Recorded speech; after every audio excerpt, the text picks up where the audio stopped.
Être une femme entrepreneur n'est pas de tout repos. Au fil des semaines, je vous propose de nouveaux épisodes pour transformer votre entreprise et la faire évoluer en fonction de vos valeurs et vos envies. Je suis Aurélie, entrepreneur pétillante et atypique. J'ai créé Merci Mec pour vous aider à devenir une femme puissante. Alors aujourd'hui, j'ai décidé de vous parler des femmes entrepreneurs dites neuroatypiques. Vous savez, celles qui ne rentrent pas dans les cases, celles qu'on montre du doigt, celles qui se sentent différentes, celles qui réussissent parfois. Et là, ce sont devenues des femmes extraordinaires. Celles qui échouent. Et pour le coup, bah oui, elles sont différentes, elles sont pas comme les autres, elles ne pouvaient pas y arriver. Alors aujourd'hui, je vais vous parler forcément un peu plus de moi, de mon expérience de femme entrepreneur neuroatypique. Alors, neuroatypique, ça veut dire quoi ? Neuroatypique, ça veut dire que on parle d'un trouble neurodéveloppemental. Ça peut être le trouble du déficit de l'attention avec ou sans hyperactivité, le trouble du spectre de l'autisme, les troubles 10. Effectivement, je peux en parler puisque je fais partie de cette catégorie de femmes. Alors ce podcast, je l'ai pas du tout préparé. Parfois, je les prépare et je note tout, je sais mon plan, comment faire pour y arriver, justement parce que ce fameux TDAH parfois m'empoisonne la vie et m'empêche de me concentrer sur certaines choses, me fait partir dans tous les sens. Mais aujourd'hui, vu le sujet que j'aborde, j'avais envie justement de vous partager un peu mon quotidien et de vous partager la façon dont je fonctionne, on va dire naturellement.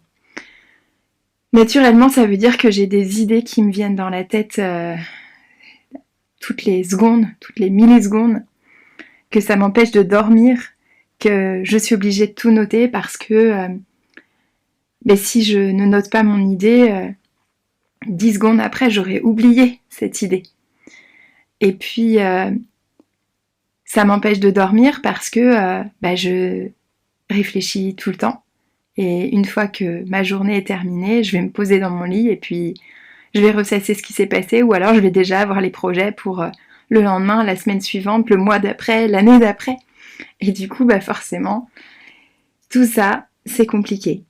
Alors voilà, ce podcast, je vais le faire comme il vient. Peut-être dans tous les sens, on verra bien comment ça va se passer. Déjà, être entrepreneur, c'est pas facile tous les jours. Je pense que vous savez qu'il y a des hauts et des bas. Il y a parfois des jours où on a envie de tout plaquer et puis des jours où on se sent une guerrière et où rien ne pourrait nous arriver.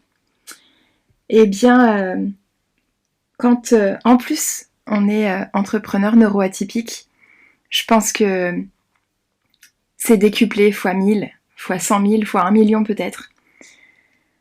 Alors vous me direz, en fait j'en sais rien puisque je ne suis pas neurotypique. Donc peut-être que déjà, quand on est entrepreneur, c'est fou. Mais pour le coup, j'ai lu quelques études et je me suis quand même un petit peu documentée, un petit peu formée, pour pas dire beaucoup. Et du coup, effectivement, je sais que cette anxiété, cet effet de démultiplication fait que ça a été prouvé quand même. Donc voilà, ce podcast aussi pour vous dire que quand on est entrepreneur neuroatypique, comme tout entrepreneur, c'est pas facile tous les jours. J'ai ce sentiment d'injustice qui m'insupporte, que dès que quelqu'un fait quelque chose qui n'est pas juste pour moi, ça prend des proportions mais incroyables. Des proportions telles que une personne qui va faire quelque chose qui est complètement injuste, ça peut aller jusqu'à ce que je décide de ne plus travailler avec cette personne. du jour au lendemain. Et parce que pour moi, c'est rédhibitoire en fait. C'est tout ou rien. Et je pense que ça, non seulement c'est dans mon caractère, mais je pense que c'est aussi démultiplié quand on est neuroatypique. C'est-à-dire que c'est soit tout blanc, soit tout noir. Mais je ne peux pas faire les choses à moitié. Comme dans mon métier. Si une personne me plaît, je vais l'adorer, je vais être avec elle et m'investir à 100%. Si une personne me fait une crasse, c'est fini. Et elle pourra faire tout ce qu'elle veut pour revenir. C'est mort, c'est même pas la peine. Et ça, c'est dans toutes les tâches que j'ai accomplies. C'est soit tout, soit rien. On dit souvent, et je ne supporte plus cette phrase, oui, mais les neuroatypiques ont des super pouvoirs. En fait, non. Je pense que c'est en quelque sorte, de mon point de vue, une sorte de résilience. C'est-à-dire que pendant des années, on nous a dit qu'on était nuls, qu'on n'arriverait à rien, que de toute façon, ce qu'on faisait ne valait rien, que la façon dont on apprenait était mauvaise, la façon dont on redonnait nos cours, j'ai des souvenirs au collège, au lycée, où vraiment on m'a toujours dit que de toute façon je n'arriverais à rien et que j'étais pas faite pour les études. Je reviendrai pas sur le sujet de l'éducation nationale parce que pour le coup je pourrais faire un podcast qui durait quelques heures. Mais pour le coup, en fait, ce super pouvoir, alors peut-être que j'en ai développé un, j'en sais rien, et en fait je m'en fous. Ce qui m'intéresse de savoir, c'est que on m'a tellement écrasée, on m'a tellement dévalorisée pendant des années, que ce soit à l'école ou plus tard, pour le coup, dans mes relations avec autrui, dans mes relations personnelles, dans mes relations familiales, dans mon couple. On a cherché très souvent à me détruire. Et finalement, ce pouvoir de résilience a fait que clairement, maintenant, je vais avoir 42 ans et je kiffe ma vie d'entrepreneur. J'aime ce que je fais, mais c'est comme ce que je disais avant, c'est-à-dire que c'est tout ou rien. Donc je m'investis, mais à 1000%. Donc est-ce que ça c'est un super pouvoir? En fait, pour moi non. C'est juste que, en fait, peut-être qu'on peut dire que c'est une revanche sur la vie, sur certaines personnes qui m'ont fait du mal. Et en fait, peu importe, parce que ce qui m'intéresse là, c'est de développer mon activité, d'en vivre, de kiffer tous les jours, de me lever le matin en me disant mais vas-y, go ma fille quoi, mais fonce et fais ce qui te plaît. Et oui, évidemment qu'il y a des jours où ça va pas le faire et que j'en aurai ras le cul et que j'aurais juste envie de tout plaquer. Mais en fait, ce super pouvoir, il me dit mais vas-y, mais fonce. Et puis quand j'ai un coup de mou, je regarde tout ce que j'ai accompli et je me dis non mais en fait c'est pas possible, tu peux pas t'arrêter là. Et pour le coup, j'en ai parlé aussi précédemment, c'est que dans mon podcast où je parle de l'entrepreneuriat au féminin, je serais totalement incapable de revenir salariée. Et je serais d'ailleurs insalariable. Donc en fait, voilà aussi, c'est que je me donne à 100%, à 1000%, à ce que vous voulez, parce que c'est ça ma force, c'est ça mon super pouvoir, c'est que je lâche rien, et que je lâcherai rien de toute ma vie jusqu'à ma retraite, et quand j'aurai décidé de prendre ma retraite, je trouverai autre chose qui me fera kiffer, et c'est ça mon super pouvoir en fait. Alors est-ce que c'est lié à la neuroatypie? J'en sais rien, mais ce qui m'importe, c'est que vraiment, j'y vais et je lâche rien. Jamais, jamais, jamais. Et j'ai envie de vous dire, maintenant que j'ai 2 enfants, c'est une putain de force de pouvoir leur dire mais lâche pas. Ouais, l'école c'est dur. Oui, t'es soi-disant pas fait pour ça non plus, tu feras pas d'études. C'est ce que te disent les profs. Mais qu'est-ce que toi t'as envie au fond de toi? Qu'est-ce que t'as envie de faire? Ok, t'as envie de faire un CAP esthétique, mais vas-y fonce. Ah mais le CAP esthétique c'est nul, c'est pour les nuls, c'est pour ceux qui font pas d'études.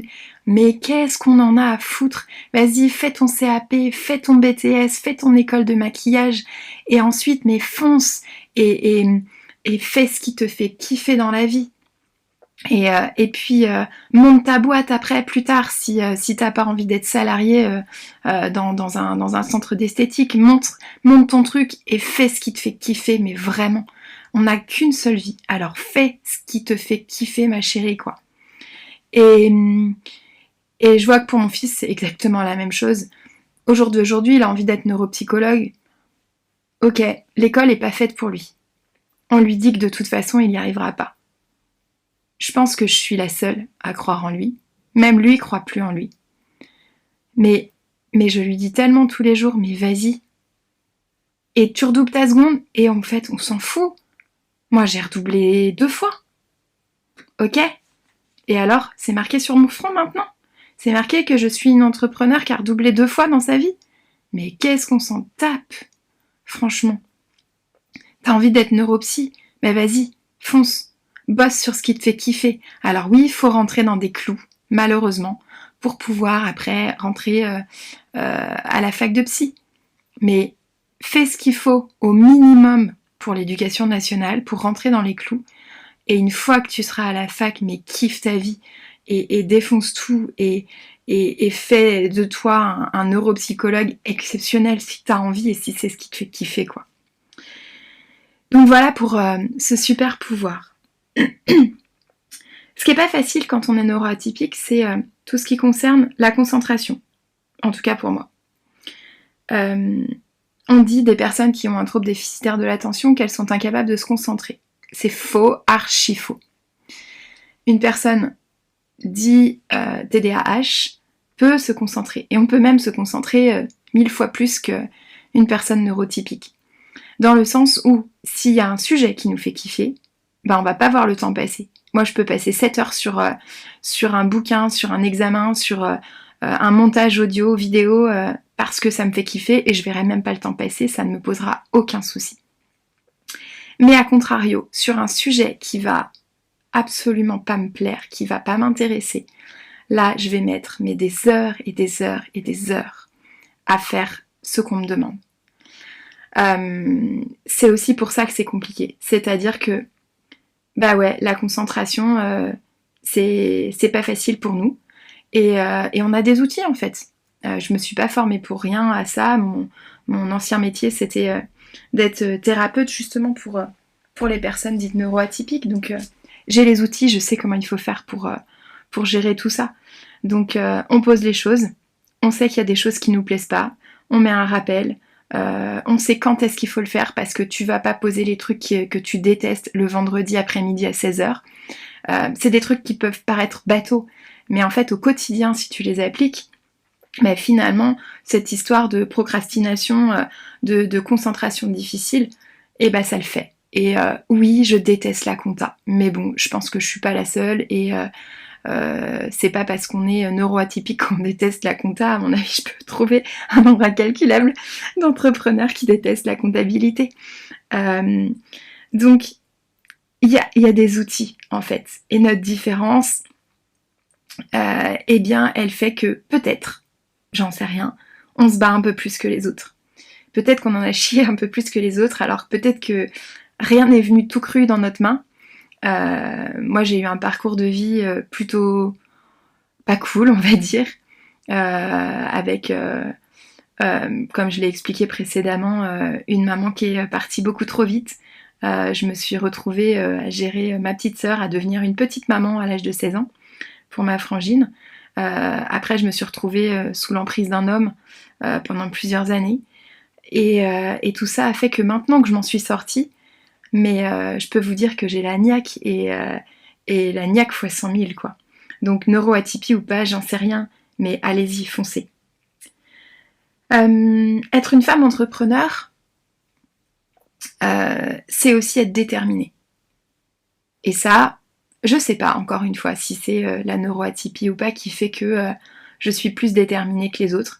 Je sais pas, peut-être que c'est mon parcours de vie, j'en sais rien. Mais en fait, je suis focus sur un truc et quand j'ai décidé quelque chose, je peux vous assurer que j'y arriverai coûte que coûte. Si je décide de lancer un programme, une formation, je vais le faire jusqu'à ce que je me dise, ok, là, les personnes qui vont suivre cette formation, elles vont pouvoir avoir tous les outils que j'aurais aimé avoir moi quand j'ai débuté. Et ça, je serai à leur écoute. Je vais pouvoir leur donner tous les outils, mettre les podcasts à disposition, les fichiers PDF, les vidéos, les audios, mettre des visios en place, des masterclass. Tout ça pour que vraiment les personnes que j'accompagne au quotidien puissent avoir toutes les billes en main pour y arriver. Donc ma détermination va aussi aider les autres. C'est pas que pour moi. C'est pas que je suis focus sur mon business. Et de toute façon, je fonctionne pas comme ça. Moi, je suis plutôt quelqu'un à la base qui va chercher à aider les autres. Qui va chercher à donner du sens à ce qu'on fait, que ce soit pour moi ou pour les autres. Et d'ailleurs, ça m'a joué des tours puisque pendant des années, je me suis occupée plutôt des autres que de moi. Et ça m'a valu justement des soucis de santé. Et puis une belle emprise d'un homme sur moi. D'où le podcast Merci mec. Danger. J'ai noté ce mot quand même. Je vous avais dit que j'avais rien préparé. J'ai quand même noté quelques mots. J'ai noté danger. Danger parce que, justement, quand on est neuroatypique, on peut justement être un peu plus fragile que les autres, peut-être. En tout cas, en ce qui me concerne, je le vois comme ça, fragile dans le sens où on nous a tellement dévalorisés pendant des années que peut-être que la confiance en nous a été plus difficile ou est pour certaines d'entre vous encore plus compliquée à retrouver. Que l'estime de soi, j'en parle même pas. Et que du coup, ça peut nous jouer des tours. Alors on peut justement plonger dans le boulot et puis ne faire plus que ça et se retrouver à se mettre en danger parce que en fait il n'y a plus que ça et puis qu'on n'écoute pas notre corps et que on fonce sans s'écouter. Et ça, je l'ai fait. Donc effectivement, je me suis mise en danger par rapport à ça. Parce que pour le coup, c'était mon job était devenu ma survie. Donc j'avais pas le choix. C'était la seule chose qui me permettait de rester en vie. Donc oui, ça peut être un danger parce que on va tellement focus sur le job que ça peut devenir dangereux. Après, je pense que clairement l'entrepreneuriat, c'est vraiment juste un kiff. Alors c'est un peu comme tout en fait, faut trouver la limite. La limite de j'embarque pas le boulot 100% avec moi, je me mets des limites, je m'écoute. Quand je sens que mon corps me parle, qu'il me dit des choses, qu'il me dit hey, pour elle, là non, ce week-end tu fais rien. Parce que en fait là t'as besoin et que ton corps il a besoin de se ressourcer. Parce que sinon tu vas pas tenir la semaine en fait. Et ok. Alors auparavant j'écoutais pas. Et je continuais à bosser, j'emmenais mon ordi, je bossais à la maison le week-end, je finissais à 23h le samedi soir. Et le dimanche je m'y remettais dès que je me levais. Là ça y est, c'est fini tout ça. J'écoute mon corps.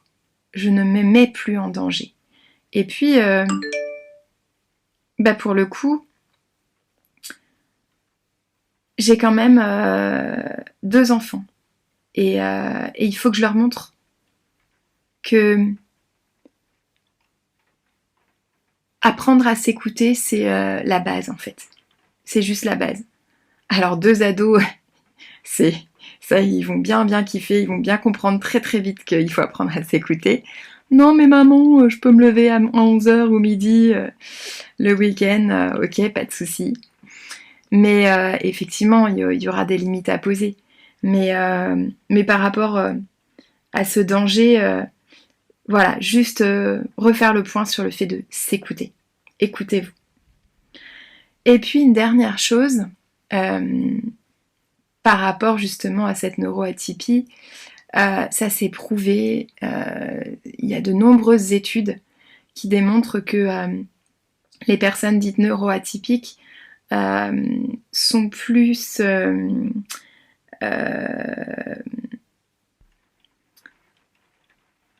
sujettes au stress, voire à l'anxiété. Effectivement, depuis que je suis née, je suis stressée. J'ai toujours été quelqu'un de stressé.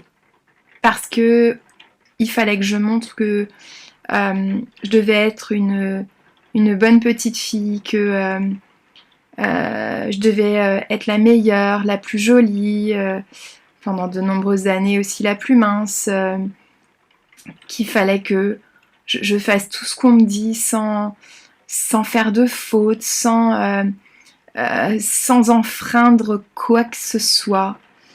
Et puis, et du coup, bah forcément que j'ai déclenché cette anxiété. Puis de par mon et puis de par mon parcours, effectivement, comment ne serais-je pas devenue anxieuse ? Enfin, je ne sais pas comment c'est possible. Quand on perd sa maman à 16 ans et qu'on se retrouve toute seule à gérer sa petite sœur, bah forcément, à un moment donné, y a l'anxiété qui prend le dessus. Alors pendant des années, j'ai dû mettre des œillères, foncer, aller droit devant moi et faire au mieux. Mais par contre, j'ai pris le dessus plus tard. Quand j'ai pu commencer à avoir une vie active, je me suis dit ok, bon bah là, il va falloir que j'aille voir une psy. Il va falloir que je commence une thérapie par rapport à ce deuil que j'ai jamais fait. Donc j'ai commencé une thérapie, j'avais 23-24 ans.